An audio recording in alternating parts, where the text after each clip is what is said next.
Benji, yung number 1 radio station sa Butuan, Caraga. Yes sir, Colonel, gusto lang nating alamin itong bago na nating accomplishment na naman, bagong commander na patay. Paano po nangyari ito sir? O kailan? Yes, Bombo Benji, yes, magandang hapon sa mga tagakapinig ng Bombo Radio Butuan. Just this morning, around 5 a.m., kaniyang buntag, kay nagkaroon ng encounter ang government troops ng 401 Brigade sa pangunguna ng 75th Infantry Battalion at saka 3rd Special Forces Battalion. Kay duwa ka batalyon nag-operate doon at naging kwentro doon sila dahil sa reported atrocities ng for several 2 weeks na doon sa area ng Barangay Bayan, diri sa Marihatag, Surigao Sur. So, the result of that encounter, nagkaroon ng casualty yung NPA, si Edelberto Dabal, si Bong Wako, so napatay. Recovered together with his issued rifle, yung Tabor 5.56. And at the same time, after 20 minutes, nagkaroon ng second encounter, yung troops. So, pag second encounter, 5:30, after 5 o'clock, second encounter, nag-surrender naman at na-capture naman si Miggy, yung membro rin ng ROC ng NEMRC. So, overall, with this also rifle. So, overall, isa na-neutralize na, nawala na si Bong Wako, at saka na-capture namin si Miggy. Both na sila high-powered pa arms at saka mga personal belongings. So if you notice, last April 17, this was the result of a series of operations by 401 Brigade. Diri sa Caraga, particularly diri sa Surigao del Sur, kay for April 17, April 15, April 17, noong March na several encounters diri sa Surigao area. So this was the result also of our intensified intelligence operations diri sa area, since we are now nearing the end of neutralizing these remaining CTGs in PA diri sa Northeastern Mindanao Regional Committee. So by default, we are glad to say, to declare that soonest or in short period of time, na diri ng kalambuan at peace sa Surigao at saka sa whole of Caraga. I just was informed by the Commander Eastern Mindanao, General Orio, that we will soon declare the whole region of Caraga of stable insurgency, peace, and security. So this will be the way ahead na gagawin dire under this 401 Brigade, doon under my brigade dire sa 401 Brigade. So that's all about what happened, Bombo Benji. Yes, sir. So we are just happy that we are here in Surigao. We will always be here to protect the people and communities around Caraga and Surigao particularly. Maraming salamat, Bombo Benji. Yes, sir. May katalungan lang, sir. Nang pila ba kabuk uban ni Commander Wako natong panahon nga na-enkwentro nyo? Ganiha? The troops na na-enkwentro ni under Bong Wako, sila ay tulo. Tulo sila.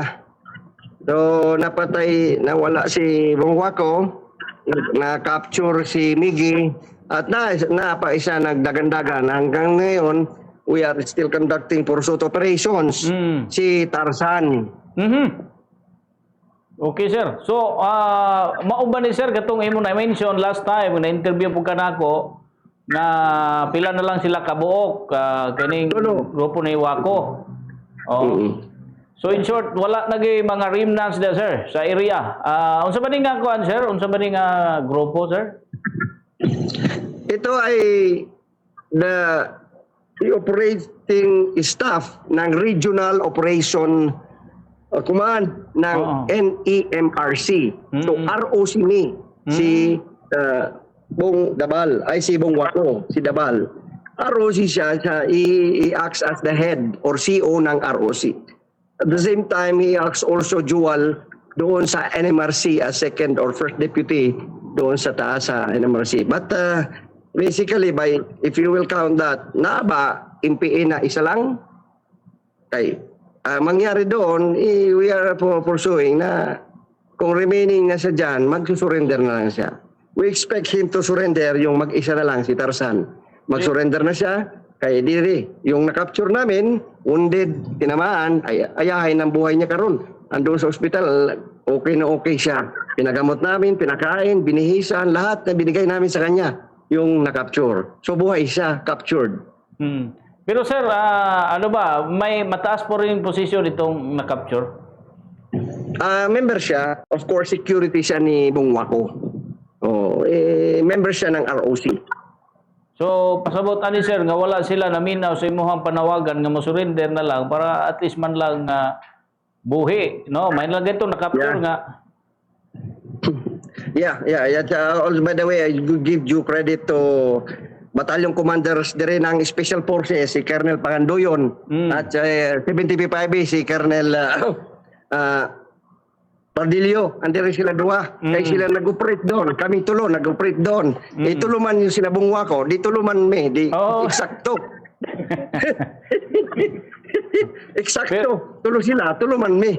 Eksakto. Pakyat mi doon. Doon kami sa encounter site. Naglabanan kami. Yes sir, basig bag mo ang impression nila murag nalipay tayo ni nakapatay ta pero dili no nana ang kuan. Dili nana ang impression nato. Yes sir. Okay. This encounter, kaning event nito karon this day, May 11, this will be the start of the end. The end of the start. The end of the start of the NMRC and per guidance of our commander, Major General Angkao, bagong commander ng 4ID, at saka Lieutenant General Oreo, ay may guidance sa akin. Not soonest, officially we will declare Raga. Kami dire yung remaining troops na, remaining NPA dyan, we're still open. Bombo, Benji, tell them na kaning remaining na isa na lang, duwa na lang sila, o tulo na lang na dyan.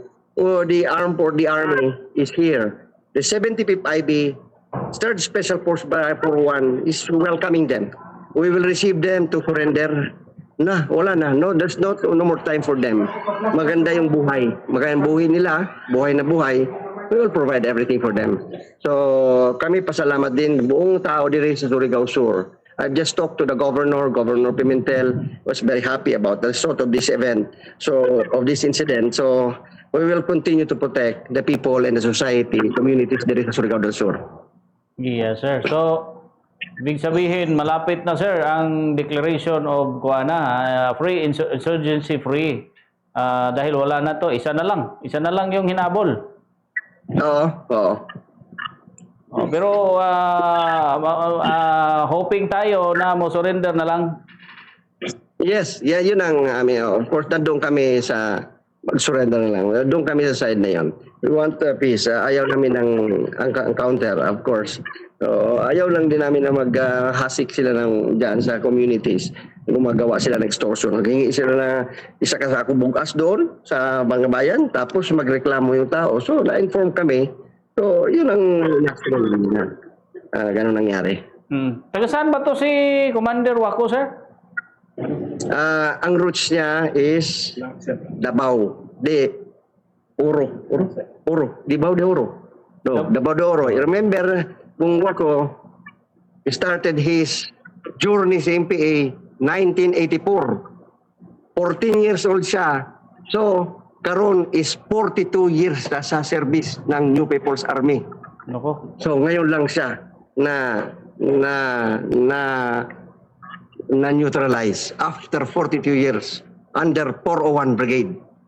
Ibig sabihin sir, no, parang talagang na niya yung ideology talaga, yung sinusunod niya. Yeah. November, oh yeah. Ideology yan because alam mo noon nung, di ba, na siya ang nag-ambush sa isang batalyong commander doon sa may Bunawan. Hmm. August 2000. Oh, isang opisyal inambush niya ng batay. Tapos nung nahuli siya nung 1998, na-capture siya, nahuli siya. Nakataka siya sa jail. And balik siya. Siya is one of the right hand or talagang trusted ni Kaoris. Mhm. Remember that? Siya ang or the remaining high profile CTG leader diri sa Caraga. Siya yun. So, hindi siya kumuhan kay gusto namin, in-announce namin, mag-surrender ka na. Bungwa ko. At dito, at suporta magsuporta kami sa anak nyo, sa asawa nyo, sa lahat. Ayaw, gusto niya magpusil-pusil, magbuto-buto. Ay ayaw namin ng ganun. Ayaw nang nangyari. Bombo, Benji. Pero sa iyahang pamilya, sir, siya ragyo'y nagrebuilde. Ayahang mga anak, asawa lang. Meron siyang isang daughter na nagrebelde. Na-capture din namin at nakakulong karon. Ay, Babae, yung anak niya. In payment. Tsaka, meron pang, siya. Nahuli namin yung isang anak niyang NPA. Nakakulong. pero ngayon, sir, no, napatay natin sa enkwentro. Ano pong mensahe natin para sa pamilya? Hindi naman siguro ito parang revenge, no? Sinasabi ng iba, revenge ito ng military kasi marami din siyang napatay. May mga civilian, may mga official sa armed forces, di ba? Sir, mensahe natin. Yes, baka Benji, Bombo Benji.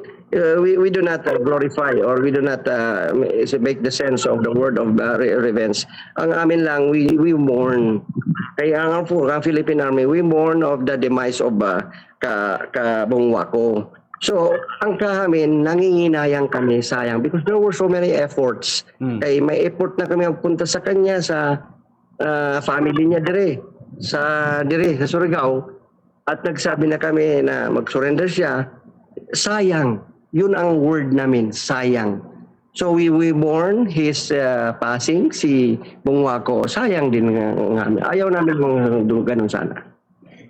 Ay, see. Sa ibang area, sir, pero part sa operational area ng 4-Opers Brigade, wala na bang mga natira dyan? Para lagi nating hinahabol pa, aside from yung natirang isa? Yeah. Meron pang kukunti na lang isang team, isang squad somewhere here in Surigao. So that's minimal. So hope marinig man nila ito. I hope magtanong sila sa mga former rebels namin doon sila magtanong. Naana yung mga FR namin balay, may livelihood na, may lupa, lahat. Magtanong sila sa mga FRs, mga rebel returnees namin. Yun sana ang marinig ng mga remaining na nandoon. Here, somewhere at the northern part of Surigao del Sur. Ay, see. Yeah, minimal, insignificant for us. Yes, sir. Colonel Glenjoy Ainera, sir, once again, congratulations sa inyong operational nga mga personahe. Sa ayod ka, nga daghang kang pasalamatan na ni, gumikan kay at least na-control na, no, neutralize, dili control, murag neutralize ang term nga sakto ba, sir? Ni Commander? Neutralized. Yeah. Yeah. Okay. Kami ay nagpapasalamat din, of course, first sa Bombo Radio Butuan at sa mga ganun sa buong tao sa community ng Surigao del Sur, Caraga. We give premium to the lives of the communities and of course our stakeholders, support of the local chief executives.